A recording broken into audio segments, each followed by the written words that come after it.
येणं दे. आता आलोय आम्ही पंचामृत हॉटेलच्या मागे यांचं घर आहे आणि मागच्या वेळी सुद्धा यांच्या इथे काम केलं होतं.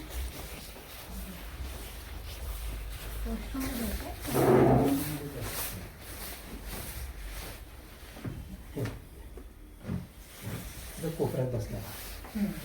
फार छोटा आहे, एकदम पिल्लू आहे ते.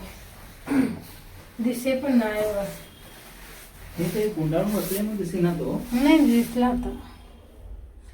बघू शकता किती छोटासा आहे, वेरुळ सापाचं पिल्लू आहे. आता आपण पहिला पॅक करूया ना, पहिला पकडूया.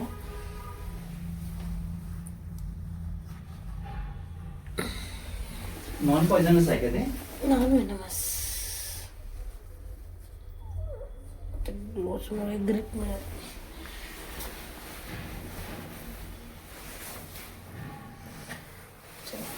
जवळजवळ हे 6 ते 8 दिवसाचा आहे, छोटासा बच्चा आहे.